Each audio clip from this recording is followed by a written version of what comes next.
byavuzwe ko n'urugamba ruzaba urugamba rugoranye kandi rukomeye sibyo. Ni nako rumeze kuri ngo muri Republika Demokarasi ya Congo. FARDC, Wazalendo ndetse n'abambari babo bakomeje gukora ibikorwa bidasanzwe byo kurwana bihagararaho ku rwego ruhemereye banganye na M23 twirwaneho mu bice bya Minembwe ugana Prezero. Itariki 24 z'ukwezi kwa gatandatu mwaka 2026 kuva amasaha y'igitondo cya kare none umurwano wongeye kuvuza ubuhuha mu nzira zigana Prezero. FARDC ndetse na M23 batanye mu mitwe TikTok Pekpak bamwe basubira inyuma, ariko nimba ari isano ryavutse nuko uburyo FARDC yitwara ku mirongo y'imbere ku rugamba yimaze igihe kinini cyane ivuga yuko idafite ubushobozi bwo kurwanya M23 ku buryo bayisubiza inyuma, ariko ikora yatangiye kugaragaza imbaraga. Icyakora nayo mu minsi ishize ibyo yavuze ntiyabihagararaho isubizwa inyuma. Gusa kuri Prezero ibyabaye uyu munsi nimba ariko FARDC igiye gukomeza gukora ngo twakitega izindi nkuru zitandukanye n'izo twabonye uyu munsi yasimbize tumaze iminsi tubona zirimo ibijya kuba nka tombe uduce ko kugenda twigarurirwa kamwe ku kandi uduce turi gufatwa umusubirizo. Nubwo kandi ndakubwira ibya Prezero, ariko nkubwirira rimwe ku musozi wa Ruhinamavi habereye urugamba rutoroshye aho FARDC nanone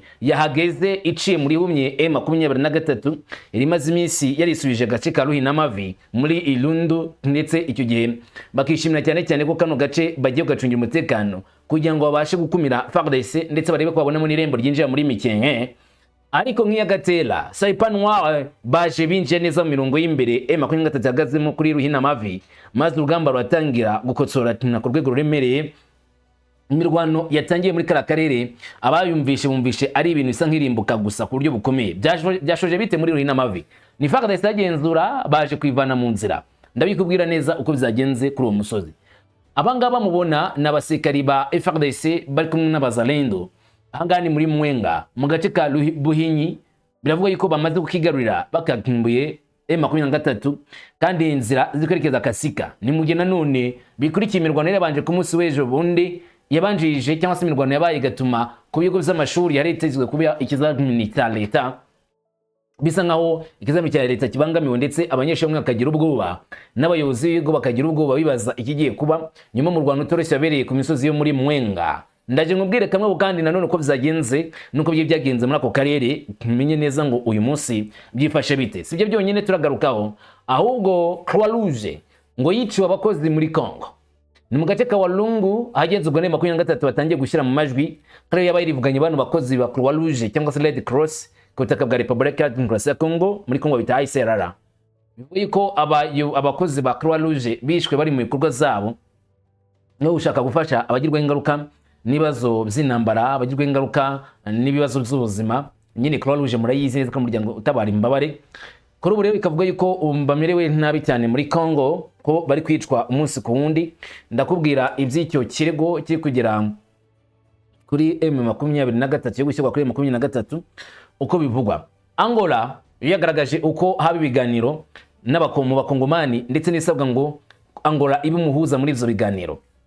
Nkuko amakuru aturuka muri Angola abimenyesha, leta ya Concalves Lorenzo hari ibyo yagennye bigomba guherwa kugira ngo ubuhuza bwawo uzatanga umusaruro kuri aya matati yo muri Republika Congo, bashaka uburyo bakemura ibibazo byo muri Congo nk'abanyirubwite cyangwa se n'abahuza b'ingenzi cyane muri aya makimbirane muri Republika ya Congo.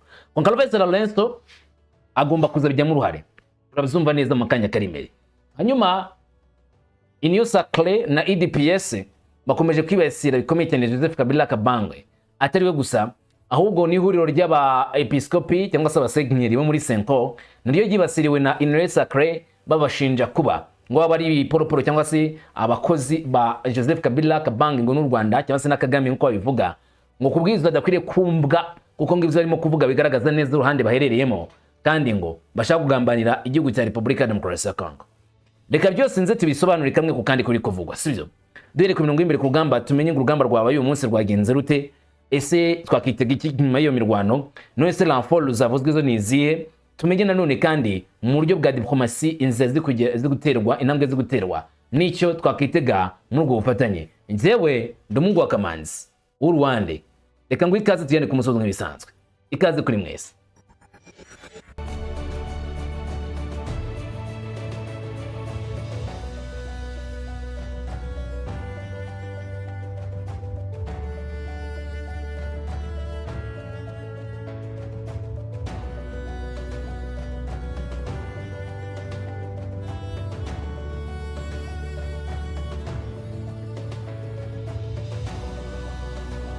nge nawe turabizi ndetse twarabimenye ko FARDC mu gice cya Minembwe yazanye abasirikari b'intoranwa inkorokoro abo bita abarwanyi badasanzwe special forces za Congo abo bita ibihunyira les Bufos abari no baje kurwanira igice cya Poezelo ngo kidafatwa nyuma y'uko urugamba rwo muri Minembwe ngo babaye nk'abasubiye inyuma. Byagenze gute rero? Tariki 24 z'ukwezi kwa gatandatu cy'igitero cyabaye ku munsi w'ejo tariki 23 z'ukwezi kwa gatandatu nimba twarabanye baragikurikiranye cyaturutse muri Rusankuku. Amakuru yemeza ko M23 nyuma gusizwe inyuma na za drone za FARDC yageze inyuma indani muri Minembwe ariko wegereye ku gice cya Bidegu barongera bategura uburyo bwo gukora comeback kugarukana imbaraga zidasanzwe kuri FARDC. Bamaze kumenya ko FARDC indege zabo zijya pilot za Kit 6 ndetse na kamikaze drone uza nkaho zihagaritse ibitero batari gukomeza kubarasaho nkuko byari bimeze mu ntangiriro. Batereka dutangiye nanone uburyo bwo kongera gukora ibitero bidasanzwe tukabe igitero gikomeye cyane kuri FARDC tuyatake dujye impande yayo. Baraza barategura bateguye amakipe atatu, imwe iyobowe na Bwana Gaceri utambaza ko yageze muri Minembwe, hanyuma nindi iyobowe n'abandi basikare bo muri twirwa niho aho Sematama yari commanding cyangwa se commanding abantu basikare kugira ngo bagende bahangane na FARDC bayisomo rya gisirikare unuryo batanze muri Minembwe bajya kuyisubiza niko bavuga. Muri inzira rero amakuru yemeza yuko commanding cyangwa se itegeko ryavuga kuri aba general nimba barihebwaga ku cyombo cyangwa se imbona nkubone ivyo byo ntabwo naboneye amakuru, ariko bivuga yuko ayo makuru yatugaga ibukuru nyine kwa bayobozi bakuru ba gisirikare bababwira uburyo bagomba gukora kino gitero hifashijwe imbunda z'ingenzi aho bajya n'imbunda za snipers z'abarashi badahusha, imbunda zirwanishwa amasaha y'ijoro dore ko igitero gitangiye nibura cyane agana ku isaha y'isa 10 n'igice za mu gitondo ku itariki 24 z'ukwezi kwa gatandatu. Bafunguye urutabi rwerekeza muri Poezelo none batagiye guca Rusankuku aho gwaginze epfo agace kateganye n'inzira zigana muri Bidegu. Abazi neza iki cyerekezo cya Republika ya Demokarasi ya Kongo ngo abazi lokalite zaho abazi uko duce nyirizina twawo ari naho M23 nyine yaturukirije imbaraga zabo bazamuka basa nafasha gufata position ya FARDC yari hagati y'agace wavuga ngo ni nk'inzira cyangwa se inguni ivamo igice kimanuka muri Bidegu ndetse nzamuka ruguru muri Poezelo ujya imbere ndetse kuryo ukomereje nanone mu gice cy'ibumoso wakomereza nanone mu cyerekezo kigana muri Rusankuku na za Mikenke. Rero M23 izishora intambara kuri ako gace kugira ngo ihangane na FARDC bari bahari bateretse cyangwa se bakomeje kwakorera ngo baze kubabangamira cyangwa se kubuza amahwemo iyi FARDC yari hari. M23 kizamuka FARDC babonye ko ibintu koko bitangiye kuba ikibazo gikomeye. Kombi FARDC Serpent Noir bari barayihamagaye nanone yongereyemo abandi basikari yamakamyo nakubwiye yazamutse Baraka harimo ikamyo ipakiye abasikari bagera kuri 300 cyangwa se barengaho ba Serpent Noir nanone baje kwiyongera kuri bagenzi babo ngo bigabanyemo uduce rwo gufata aka karere ku rwego ruremereye. Ndavuga baturutse mu gice cya Minembwe baza mu gice abakunze kwita Mutunda ni hafi y'agace none Kamulumba uguturutse muri Mikenge ni munsi gato cyangwa se mu cyerekezo uturuka Katuriro ya kabiri ya mbere Katuriro ya mbere ugana muri Mutunda mu gice cy'Iburasirazuba bwa Minembwe nanone mu gice cy'amajyaruguru y'Iburasirazuba bwa Gitavi Prayer of Mountain baza gutera aho ngaho muri Mutunda. Rero bari naho position nyirizina FARDC yari iri ku musozi wa ruguru ya Mutunda ahabereye urugamba rw'injyana muntu ni naho byose byahise birankirira ntago ibitero byinjiye muri Poezelo nyirizina nka centre cyangwa se Poezelo de Mulumba Mitumba ntago higeze agera y'ibitero byari ku gasozi ko hakurya ya Poezelo ariko abo muri Poezelo bumvaga ibiturika hakurya yabo. Umwana uturuka Poezelo eno muhanda w'ingenzi cyane uza nanone mu gace ka Minembwe hakuno y'umugezi wo muri iki cyerekezo. Abasikari ba M23 natwirwaneho no bakwitaniye muri kino gice cya Mutunda hafi ya 26 MRS ari naho imirwano yabereye ruguru gato yo Kiriziya cyangwa se urusengero mu gashyamba gahari. M23 yasanze ari position ya FARDC ariko hanyuma bakimara kwarasa abari hakurya muri Poezelo bahita batangira kwisoka muri kino cyerekezo ku isaha y'isa 3 za mu gitondo. Amakuru avuga ko FARDC bagerageje guproteza ako karere M23 gahita basa nk'abasubira inyuma bagahita berekeza noneho ku nzira igana Gitavi ariko mu gice cyepfo ku icyo twakita nko mu cyerekezo cy'imihana ituye muri kara karere naho bagiye bashya gushyira nanone icyo twakita ibirindiro zabo no kuzongera gutekereza kukanduka comeback. Imbaraga FARDC yakoresheje byatunguye benshi. Iki gitero cyabaye nta drone zirimo kuvuza ibisasu mu ntangiriro, ahubwo ibisasu byabaye bya drone byaje mu nyuma, basa naho birukankana M23 ariko guhangana visa byarangiye. FARDC yagerageje kwihagararaho. Ahagaragaye neza cyane ko Sepanwal cyangwa se ibabise inzoka z'imikara yabari ku mirongo imbere ku rugamba byange bikunde hari impinduka zigaragara, kuko uko barwana bitandukanye n'abasikari basanzwe ba FARDC uburyo barwanagamo byongera kugaragaza neza ko FARDC irimo kuzana impinduka ku mirongo y'imbere ku rugamba. Ubwo nagace ako byako barwaniyemo nyirizina, ubwo ushaka gufata inzira zigana muri Pwezelo birangira hatabonetse igitero cyuzuye cyangwa hatabonetse insinzi yuzuye kuri M23. Gusa ikibazo cy'umutekano ngo kiracyari gike cyane mu gace ka Mwenga muri Sud Kivu, ibikorwa bya gisirikare bikomeje kuramo ndaje mbikubwira. Ariko mu gihe abanyamakuru muri Kongo bavugaga ko Pwezelo kuri ubu ngubu igenzurwa byuzuye n'igisirikare cya FARDC, mu gihe hari amakuru ngo y'ibinyoma ari gukwirakwizwa ku mbuga nkoranyambaga mu gitondo karekare, amakuru ngo aturuka mu nzego z'umutekano yemeza ko agace ka Pwezelo umwanya w'ingenzi cyane kake mu maboko ya FARDC ari bari kwagenzura byuzuye. Amakuru yuko ako gace kavuye mu maboko ya FARDC ngo na makuru atakwiriye kwemerwa, na makuru y'ibinyoma kandi amakuru yo kwitera hareba inzega, kuko nta kuri ngo kuyarimo. FARDC iracyari muri Pwezelo kugeza magingo ya, ariko urumva ko M23 iri kwigira amajanja. M23 kwigira amajanja kuri kugaba ibitero, kandi nubwo gutsinda ibyo bitero bitari guta bikunda, ariko burya ngo bakomeje gukora ibitero bimeze gutya harubwo ashobora guhura na none n'umunsi mwiza bikanjya FARDC bayesuye Pwezelo bakayinjiramo kugeza magingo ya. Na M23 nayo ubwayo ku giti cyayo, usibye na bimwe mu nyamakuru na bamwe mu bantu ku giti cyabo bavuga ko Pwezelo yabayitumba ko ya M23 twirwaneho. M23 ubwayo ntabwo yemeza neza ko yafashe Pwezelo, ku buryo twavuga yuko inda uruhare rumwe rwa FARDC no kutubeshya ngo rufite Pwezelo batayifite, bakatubwira iby'urugamba rwarwanye kandi ntabwo barwanye bakwita bareba inzega. Mu gihe rero FARDC baka ifite Pwezelo, M23 nibakanyika bavuga ko ingibwa kari igenzura Pwezelo, bivuze ngo amakuru handi rumwe niyo ahari kandi nagomba kwemerwa, kuko icyo gihe mu gihe nta nzego zibifite uburenganzira zagaragaza cyangwa se biriya biba bigaragaza neza cyane ku ruhande rumwe ruvuga rukwiriye kumva. Urabona ko Minembwe igihe byavuga ngo FARDC yafashe M23 yarakanaga, icyo gihe bita bigusaba ko nyine kugenzura cyo bita verification nde uri kuvuga ukuri. Kugeza kuri ubu kuri Pwezelo haravuga gusa FARDC M23 ku giti cyayo nta kiravuga kuri Pwezelo, usibye nyine ibyo binyamakuru namwe washyikiye M23, kandi akenshi bitewe n'uruhande abantu babugamiyeho hari ubwo nyine banavuga wenda ibyo bifuza biteye bizaba. Niyo mpamvu ayo ngabo atari amakuru wagenderaho 100%. Hanyuma rero nyuma y'aho ngaho mu gitondo agana ngo saa 9 za mu gitondo hari ibindi bitero zagabwe. Ibitero by'indege zakozwe n'izo ya pilote zagabye nanone ku mice ku mudugudu wa Elundu uhereye mu murenge wa Itombwe muri Fizi muri Asazuba bwa Kongo. Muri make Elundu nayo yongerwa bwa ibindi bitero, amakuru akavuga ko ari bitero za drone zagabwe na M23 nyuma ko FARDC yagerageje kongera gushaka kwigarurira Elundu bakoresheje amayeri. M23 kababereye bamba nyuma yuko kandi nanone utuduce twa Elundu twe dufitwe na M23 cyangwa se kongera kwisizwa na M23 twari duce twi strategique cyane ku mujyi wa Minembwe cyangwa se agace ka Minembwe nyirizina. FARDC yabonye ko gukomeza kubaho ngaho adafite Elundu ari ibintu bisebetse cyane kandi bidatanga icyizere.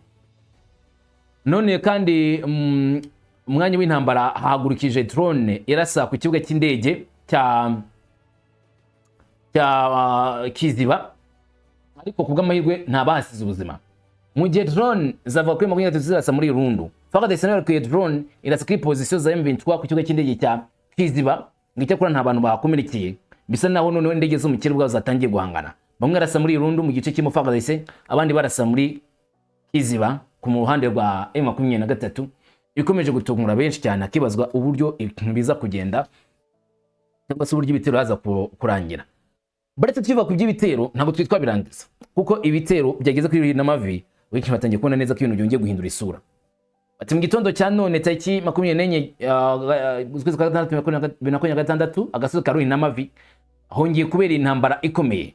Ni nyuma y'aho ingabo za FARDC na FDNB bari bongeye guca mu nzira za Panya bugaca bahageze baje ngo gucakirana n'abasore batwirwaneho. Urugamba rurarema rwatwaye hafi amasaha 5 ariko inshuti z'urugamba twirwaneho zongeye kubashorera zibajabutsa Rwiko. Kini kimwe mu binyamakuru zo muri Congo gishyigikiye twirwaneho uburyo urugamba rwagenze. FARDC nivyo koko nk'uko kino kinyamakuru kibivuga, hari urugamba rwatakinye ku masaha y'igitondo cya karekare wice kigana kuri Ruhinamavi, umusozi w'ingenzi cyane uri strategique, aho FARDC baje bwombe bakinjira muri Ruhinamavi. Bakigeramo M23 base batangira kumva ko bagezwe n'umwanzi, maze twirwaneho batangira kurasana n'abo babinjiriye. Umurwano wahise utangira ubwo nguwo. FARDC ishyigikira imbunda zabo, M23 bashyigikira imbunda zabo. Ubwo none ruhari nkoyoyo tikitake pekipake batangira guhangana. Ihangana ryuzuye ritakinyira muri ubwo buryo, batangira bahondanisha imbaraga za gisirikari. Gusa M23 bivuga yuko yabanze gukubitwa, nubwo kino kinyamakuru kivuga yuko M23 yirwaye inyo. Muri make byumve gutyo, nkuko waba uri iwawe mu rugo, cyangwa se ubwo tujyanye nka position, hanyuma umuntu ukurwanya akaza akagusanga iwawe mu rugo, tuvugisha amanyakuri. Nizo umuntu uriwe mu rugo arwana uko ashatse kugira ngo yirwaneho, ariko umuntu wakubiye akagusanga wicaye mu mbuga kandi ataje kukugira neza, agusiga amahoro, uravuze ngo oya, abanza kukurasa. Kuri ko byagenze kuri FARDC, yabanje kurasa ku myanya ya twirwaneho. Gusa icyaje gutungurana cyane, nkuko kino cy'amakuru cyabyanditse ndetse ate nabo gusa nabandi babivuze, FARDC ntabwo yabashije gukomeza kuresista bagarara muri ako karere, baje kwikoramwa akazi biranyira isubijwe inyuma. Ndetse nubwo bano bavuga ko yambikijwe umugezi wa Rwiko, andi makuru avuga ko basubiye inyuma bagicungira hafi n'ubundi kongera kugaruka akora icyitwa comeback, cyangwa se kongera gukora offensive bajya gufata Ruhinamavi. Agace ka Ruhinamavi reka tukambure kwitwa umusozi tukite yuko ari umunara w'umurinzi kuri Minembwe. Uko Ruhinamavi imeze niko Gitavi nanone nayo imeze. Gusa Ruhinamavi ikarusha Gitavi cyane kuba ari agasozi kirengere kurusha Gitavi, nubwo Gitavi nayo irusha Ruhinamavi kujya position ikomeye cyane ya M23 twirwaneho. Ariko aka na gace k'ingenzi ka strategique kuri gatakaza bizari kwa igihombo gikomeye cyane kuri twirwaneho. None kandi muri uwo mwanya w'intambara FARDC yahagurukije drone zarashe cyane ku rwego ruremereye. M23 nayo ihagurutse izindi drone kugira ngo bigaragare nkiza cyane ko bagomba gusubiza. Hepfo Gakenge naho ngo habereye urugamba rutoroshye wera nk'isaha zine z'ijoro, mva ku munsi w'ejo hashize, buca ingabo zose za FDNB ngo zibashije kusubizwa inyuma zijya mu gace ka Nyaruhinga binjira muri Mukoko, ari naho FARDC cyangwa se FDNB abambari ba FARDC ngo bagejejwe nkuko abakongomani kuri twirwaneho babyemeza. Gusa amakuru akikimiza yuko Gakenge n'ubundi M23 nayo itafite ku buryo bwuzuye, kuko M23 ubwayo ku munsi wa tariki 23 bari batwita nkazo igaragaza ko ako gace ka Gakenge kari kuraswamo na FARDC ibitero bya drone za kamikaze ndetse n'ibitero za bibunda bya rutura birakaswa mu bice ngo bituye cyane n'abaturage nkuko M23 bigarutseho. Ubu kugeza magingo aya Ruhinamavi, Rwisankuku, Bidegu ndetse n'agace ka Gakenge haracyavugwa imirwano itoroshye kandi insinzi buri ruhande rwose rurayigamba. Iza magingo aya ngaya biracyashoka cyane ko FARDC bakongera gutangiza ubwakimba rudasanzwe rugana indani muri Minembwe, mu gihe babonye ko ari ngombwa mu cyo bita kurinda ubusugiye bwa Repubulika ya Kongo, cyangwa se M23 yarusha FARDC imbaraga bakayesura bakayijwigiza uduce twose FARDC irimo tukigarurirwa na M23 bigasigara bibaye pare hazana. FARDC komeza kurwana agenda ivuga ngo nahamana gutsinda M23. Gusa tujye muri Mwenga na gace n'ugatekanye na Minembwe ni hakurya gato, imirwano n'ubundi ikomeje kuba agaterera nzamba. Kuri uyu munsi tariki 24 z'ukwezi kwa gatandatu, aya mashusho muri imbere yanyu niyo yagiye hanze, ashyizwe hanze n'aba FARDC Wazalendo bavuga yuko bageze indani muri Mwenga, agace ka Buhinyi barangije kukigarurira bakambuye ihuriro rya M23 twirwaneho. Ni imirwano ivuga ko yatangiye kuva ku munsi w'ejo bundi, ariko yakaze cyane muri aka gace ku masaha y'urutserera nanone n'amasaha y'ishitondo kuva ku isaha y'isa 3 kugeza ku isaha y'isa 5, aho nyuma ya saa 5 amavideo yagiye hanze agaragaza ko Buhinyi ubu noneho FARDC Wazalendo bayirimo byuzuye, M23 twirwaneho bayirukanye agace bakagenzura. Muri aya mashusho agaragara abasirikare bahetse imbunda, abandi bahetse ibiribwa, ndetse bigaragara nkiza cyane ko bagiye komeza kugenzura ngo umusozi wa Buhinyi ku buryo uzafasha kubona agace ka Kasika. Kasika nagace karimwo M23 yafashe mu byashize batutse Tuwimbi n'uburi bavuga cyane ko abafardc ndetse n'abambari babo hashaka. Bati ingabo zidasanzwe za FARDC mu mihanda y'imisozi y'ubwami bwa Buhinyi zikora cyane mu gukurikirana inyeshyamba twirwa na Red Tabara M23 ADF AFC. Ubuyobozi bwa Buhinyi berereye muri aka karere ka Mwenga muri Sud Kivu ngarangije kumenya makuru ko bari kumwe na Wazalendo ndetse na FARDC ari bari muri ako karere. Ariko mbere yawo ibizamini za leta byatangiye bitinze ku munsi wa 23 midugudu myinshi iri mu karere ka Rwindi nanone nagace ko muri Mwenga muri Kivu Amajyepfo nyuma y'imirwano ikomeye hagati ya AFC/M23 na Wazalendo yari mu gace ka Rwindi nagace none katari kure yaka kaberemo imirwano. Amakuru aturuka mu miryango itegamiye kuri leta mu gace yagaragaje ko kuva ku mugoroba wo ku cyumweru impande za Rwanda zizahanganye zigagarika ibikorwa byinshi ndetse kujya ku mashuri ibikorwa by'ishuri bigahagarara.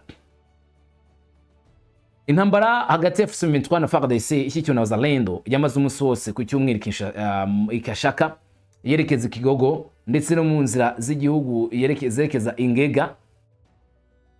Ngibi byateje umutekano muke ikasika nkuko Samuel Itebo perezida wa societe civile ya Mwenga yabwiye ikinyamakuru cyitwa Actualité.cd agaragaza neza cyane ko kuva ku cyumweru muri ako karere batigeze abona amahoro nubwo mu duce twegereye kano ka Buhinyi zabaye kuva ku munsi wa 23 ariho urugamba nyisi nagumvikanye ku buryo budasanzwe ndetse ubwo bugahirya abantu benshi.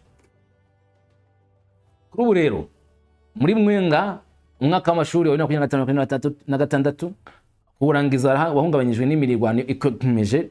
Societe civile yasabye ko imirwano ihagarikwa muri iki gihe cy'ibizamini bya leta kugira ngo ibizamini bya leta bikorwe neza bitabangamirwa. Ati turasaba impande z'amakimbirane kohereza amasezerano no guhagarika intambara muri iki gihe kibazo by'igihugu. Ati Mwenga na Shabunda bigomba kuhabwa amahoro. Biherereye mu ntara y'uburezi ya Kivu Amajyepfo ariyo ntara ya gatatu. Igice kimwe cya Mwenga kigenzurwa na FARDC ingabo za Repubulika ya Kongo zishyikiwe na Wazalendo umutwe witwara gisirikare. Ikindi gice kigenzurwa n'itsinda rya FARDC rya AFC/M23. Abarwanyi bahora barwana rero muri ako gace bamwe bashaka kwigarura agace karimo abandi abandi bashaka kwigarura agace karimo abandi. Ari 23 bishaka gufata agace karimo Wazalendo ari na Wazalendo bashaka gufata agace karimo 23. Iki kirego cyageze kuri 23 cyangwa se gushyirwa kuri 23 ni cy'urupfu rwo muri bamwe mu bakozi ba Red Cross cyangwa se Croix Rouge umuryango utabara imbabare ukora ku butaka bwa Repubulika ya Kongo. Biravuga yuko umaze gutakaza abakozi bawo kandi bazira ibitero bivuga ko bikorwa n'abanzi b'umutekano. Gusa tuzi neza ko ibice byinshi muri Kongo muri Burasirazuba bwa Kongo birimo imirwano nyine. Gusa imirwano kabivuga yuko abayitera ngari bo bishe none bano bantu Byamungi Mugisho Kabuha na Mugisho Mparanya Lome barashwe kwa 16 Kamena Ikakunda mu gace ka Walungu nk'abantu bitwaje intwaro batigeze bamenyekana zako kanya. Bari mu butumwa bwo kugeza amazi meza ku baturage batishoboye muri byo byerekezo mu gace ka Walungu. Hanyuma umuryango utabara imbabare wa Red Cross wabumaganye cyane ubwicenye kandi ugasaba ko abakozi b'ubutabazi barengerwa bakwiriye guhabwa umutekano wuzuye. Umuryango ugavuga yuko ibingi atari byuti ibikorwa z'urugomo zongera ikibazo cy'ubutabazi mu gace k'Uburasirazuba bw'igihugu kamaze kubamo umwuka mubi utoroshye cyangwa se ibibazo biremereye. Ukamenya yuko ibitangazo yashyizwe hanze na Red Cross cyangwa Croix Rouge muri Congo bagaragaza neza cyane ko bari bizeye ko mu mutekano bagenerwa cyangwa se mu burenganzira bafite bagomba kurindirwa umutekano hanyuma akagira ku basivile bafite ibibazo bitandukanye nta nkumirizi nta kibazo bahuye nacyo. Gusa ariko ngo akenshi bari basirwa nubwo nta wahise ubonwa mu bakoze kino gitero. M23 Human Rights Watch yakunze kubashinja kuba ngo ari abantu basira imiryango itegamiye kuri leta ifasha abaturage muri Province ya Congo. Abavuze bwa imbere muri raporo barimo Médecins Sans Frontières ndetse namwe mu makozi ba MONUSCO ngo bagiye bibasirwa bikomeye cyane n'abarwanyi ba M23 cyane cyane muri Kivu y'Amajyaruguru. Kwa bigeze muri Kivu y'Amajyepfo muri Walungu nabyo bishobora gutangira kuba ikibazo. Gusa kugeza amagingo nta raporo yarasohoka ishinga cyangwa se uriya kuba ari wakoze icyo cyaha. Ndavuga muri raporo zakorwa y'aba Human Rights Watch y'aba Kongo bwayo. Gusa Croix Rouge kavuga yuko yabajwe cyane no kuba abakozi bayo bakomeje kubura ubuzima mu buryo budakwiriye. Angola yarahiswemo kuzaba umuhuza mu makongomani mu biganiro bitegerejwe by'abanyekongo kugira ngo bite cyane cyane ku buryo bwo kurangiza bino bibazo, habeho uburyo bwo kuganira gukemura aya makimbirane ari muri Burasirazuba bwa Kongo, aho Angola yagombaga kuzaba kimwe mu bihugu bitanga umusada kuri Kongo kuva muri ishize.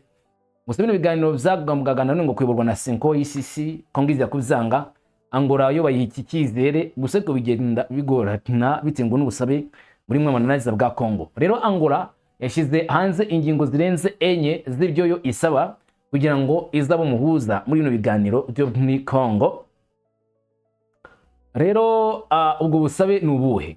Katusome. Ubwa mbere, Angola yashyikirije Kinshasa gahunda y'amapaji 21 yo guhuza hagati y'abanyekongo kugira ngo habeho amahoro arambye n'ubwiyunge bw'igihugu. Ukamenya yuko Rwanda yatanze abantu 90, yavuze ko agomba gutanga abantu 90, agomba kuba abantu 90 bitabira ibyo biganiro, 30 kuri 30, vango 30 kurande rwa leta na 30 kwatabwa n'umutegetsi bwa leta, harimo na AFC 23 n'abanyakorwa ba Kabila, 30 kwagize societe civile, bose ubwo hamwe bakaba 90 bagomba kwitabira izo biganiro. Hakaba no ku ruhande nyine rwa leta nabo bangana n'uwo mubare, ubwo numva ni 30 kurande rwa leta, 30 kurande rwa AFC 23 ndetse na Kabila, na 30 kurande rwa societe civile, bose hamwe akaba 90 nibo Angola yifuzaga ko bagomba kuza muri ibyo biganiro.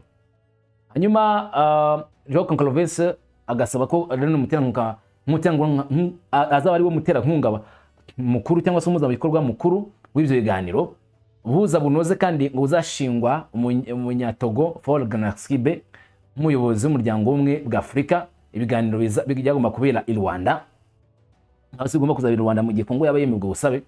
Muri make Laurent Concalves Lorenzo akazaba ari umuterankunga mukuru, hanyuma ugomba guhuza abaganira akaba ari Faure Gnassingbe, kandi ibiganiro bikabera i Rwanda muri Angola. Ubwo bihuje Kongo, ishyaka rya PPR ubwo ni rya Kabila Kabange ndetse no ku ruhande rwa AFC 23 twirwaneho. Hanyuma indi ngingo ni ukugira ngo byorohereze ngo buri wese kwemera, Angola igasaba ingamba zo kubaka icyizere mbere y'igihe, harimo kurekura imfungwa za politiki, kugabanya ibihano, kwahiriza itegeko ryo guhagarika imirwano ryakozwe cyangwa se guhagarika imirwano nk'uko bari babyemeje nk'imitwe iri kurwana. Impamvu ya buri ngingo, urugero nko gurekura imfungwa n'uburyo bwo kuhana icyizere kwa M23 ndetse na leta Kongo, itaka kurekura abanyapolitiki nk'izo mfunga no guha muri abanyapolitiki burumvikana ko harimo n'imfungwa za Joseph Kabila Kabange. Ikindi ni ukuvanaho ibihano kuko Joseph Kabila Kabange yafatiwe ibihano nk'umuntu ugomba wakatiwe urwo gupfa. Ikindi kandi guhagarika imirwano kugira ngo ibiganiro bibe kwisuku. Hanyuma ikindi Angola isaba Kinshasa nuko ibyo ngibyo byose bihereweho na societe civile n'abanyamadini ICC na Senko batagomba guhezwa. Gusa Kinshasa yanze igice kinini cy'urwo rwego rwa Angola cyangwa se byose bigangura, cyane cyane yanga ko AFC 23 na Kabila bashyirwa muri ibyo biganiro, banasaba ko ibiganiro byabiri Kinshasa ku butegetsi bwa Tshisekedi. Muri make Tshisekedi we yifuza yuko Joseph Kabila Kabange bamuhagarariye kwisha na M23 kwisha, abandi basigaye baba barimo ba Moise Katumbi, Martin Fayulu, Matata Ponyo n'abandi nabo ibiganiro bakazabyitabira, ariko bikazabera Kinshasa aho FARDC cyangwa se aho leta ya Kongo igenzura. Ubu ni bwo buryo babona butekanye mu gutuma amahoro muri rusange abaho muri Kongo. Hanyuma rero ishyaka rya Tshisekedi Chilombo, Union Sacrée na UDPS bakamagana Joseph Kabila Kabange, bakanamagana rero na Senko na ICC. Reka duhere ku itakingazo ryabanje kuvugwa n'umwe mpagarariye UDPS washinje Joseph Kabila Kabange bako nawe yaba ari imbwa byanyabyo. Nakwise Kabuya, umuyanga mukuru w'ishyaka rya UDPS ku butegetsi muri Province ya Kongo, yashinje Kabila Kabange ko ari we wagize uruhare mu icwa rya se uhoze ari Perezida Laurent Kabila wari wategetse igihugu cya Kongo cy'wa Zaire mu 1994 mwaka na rimwe mbere kumusimbura. Kabila yiciwe mu biroze tariki 16 Mutarama 2001 i Kinshasa. Igice cy'ishyaka rya UDPS Kabuya yagize ati: ni gute umuntu ashobora gufata ubutegetsi binyuze muri coup d'etat atabigize nk'uruhare? Ntabwo ari ibanga. Kabila yishe Laurent Kabila Kwa gatandatu mu mitingi ye ya politike isanzwe imbere y'abamushyigikiye nibwo uyu mudepite ku rwego rw'igihugu yagerageje guha ishingiro amagambo yafashwe nk'igitutsi ya Perezida Tshisekedi Tshilombo yavuze kwa mubanjirije Joseph Kabila imbere ya diaspora ya Congo nyuma y'umukino wa DR Congo na Portugal bari banganyije igitego kimwe kuri kimwe wabereye Houston muri Amerika. Mu isobanuro ze umuyobozi w'ishyaka ariko ubutegetsi yerekanye ko amagambo ya Perezida yavuze kuri Joseph Kabila bayafashwe atari kubwe ngo icyo Felix Tshisekedi w'ishyaka riri ku butegetsi yerekanye ko amagambo ye ari atafite icyo atwaye, avuga ko igihe yitaga Joseph Kabila imbwa kwari kumugaragaza ko ari umuntu ugomba kubahiriza amabwiriza yose bwa Kinga rumuhaye uko yakabaye nta kugerageza kuyavugaho nabi nk'uko imbwa yumvira shebuja. Mu nama yagiranye na diaspora y'abanyekongo i Houston muri Texas, Perezida Tshisekedi yavuze ko wamubanjirije Joseph Kabila ati ni imbwa abanzi b'igihugu bashyize ku butegetsi nyuma y'icwa rya Laurent Desire Kabila kugira ngo amutoze kandi bamukoreshe uko bishakiye. Amagambo yafashwe nabi no kuranirwa 2023 n'u Rwanda bivuga ko ibi ngibi ari gukomeza gusuka amavuta mu muriro atari ukwemeza uburyo bwo gukemura amakimbirane. None uyu nawe ati bamwe mu bepiskopi ba Senko bafatanije na bwana Joseph Kabila na Paul Kagame n'abambari babo ba M23 ntibashobora kuvuga ko ari bo bonyine bafite ukuri cyangwa impamvu zifatika ikibazo cy'ingenzi birebana ku kibazo cy'ingenzi kireba iherezo ryacu rusange. Itangazo ry'umuryango mutagatifu ryasomwe na Jean Badwe Mayo Mambeke wungirije Union Sacrée nyine ari wo muryango w'umuryango mutagatifu mu Kinyarwanda. Union Sacrée ivuga ko Senko ngo iri kwigira king mu manwa afite ijambo rya nyuma kujyanye n'ihinduka ry'itegeko nshinga rya Congo aho Senko ibizamagana, ariko Badwe yashinje Senko kuba undi bazi ko basanzwe ari mu ruhande rwa Joseph Kabila kubwizo badakwiriye kubategeka ibyo bagomba gukora abakongomani ubwo bagomba kwihitiramo icyo babona ko ari ngombwa. Nimba Joseph Kabila bamwifuza akakomeza kubategeka ninde ugomba kwibabuza? Ariko so kinganibwo ninde wababuzara nimba abakongomani bose babyifuje? Ikibazo ni bose, nacyo kikaba ikindi cyo kwibaza. Hanyuma reka dukomeze gutegereza amasaha ari imbere makuru ari buvugwe. Ukomeze kubana natwe uramenya byinshi kamwe ku kandi kubivugwa. Ubwe neza amahoro imisha n'amahirwe n'ibyo nkwifurije. Shalom.